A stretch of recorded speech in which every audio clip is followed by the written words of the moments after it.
Mais je n'avais aucune expérience dans le monde de l'édition, sauf une en 3e. J'allais y venir Ouais, justement. voilà, où vraiment que j'ai détesté dans une très grande maison d'édition. Mais voilà, donc c'est vraiment mon parcours jusqu'à la création de la maison, si je veux dire. Alors oui, effectivement, tu avais fait ta première expérience dans l'édition en classe de troisième. Quel souvenir tu en gardes? Souvenir terrible, absolument, absolument horrible.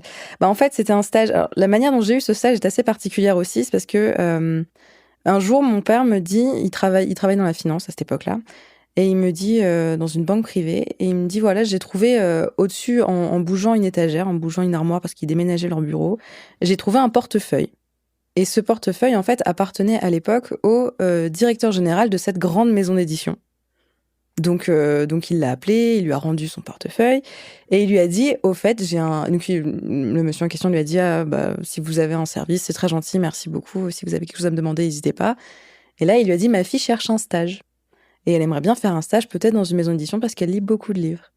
Et il a dit, bah très bien, parfait. On la prend en stage pendant 2 semaines, parce que c'était 2 semaines, il me semble, en Oui, les troisième. fameux stages d'observation. Oui. Voilà, c'est ça, où on fait rien, vraiment rien, mis à part être sur une chaise toute la journée. Mhm. Et donc, en fait, j'ai fait, dans ce stage, ça, par contre, c'était assez intéressant, c'est que j'ai fait plusieurs secteurs dans cette maison d'édition.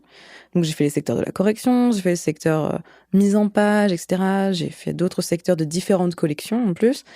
Et ça a été absolument horrible, parce qu'à chaque fois que j'arrivais dans un nouveau secteur, personne n'était prévenu. Donc, ils savaient pas quoi me faire pendant les 2 jours que je passais avec eux. Donc, la plupart du temps, j'étais assise dans un coin à lire un bouquin parce que bah, j'apprenais rien, ils étaient pas préparés, ils savaient pas quoi me donner. Et le seul moment où c'était vraiment, vraiment sympa, et ceux qui connaîtront, on va dire, le monde de l'édition vont savoir de quelle maison je parle, c'est qu'ils avaient aussi un magazine, ils ont toujours ce magazine d'ailleurs, qui est Air France Magazine. Et là, c'était que des jeunes qui s'occupaient du magazine. Et là, franchement, ça a été les 2 jours les plus sympas de tout mon stage. Donc, tout ce qui était apprendre les chemins de fer d'un magazine, comment ça marche, la mise en page et tout, ça, c'était super cool. Mais l'édition en tant que telle, non, vraiment pas.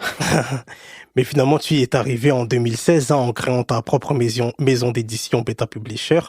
Je crois savoir que tu l'as dit, hein, ta mère avait aussi créé une maison d'édition. Alors, elle a pas créé une maison d'édition parce qu'elle est expert comptable, elle. Ah Donc d'accord. vraiment pas, mais elle est dans l'entrepreneuriat dans le sens où elle a créé son cabinet, elle a développé des logiciels informatiques, etc. Donc elle a été déjà entrepreneuse, mais la maison d'édition, non. Je suis la seule dans ma famille, personne n'a jamais travaillé dans maison d'édition, ni dans le monde des livres de manière générale.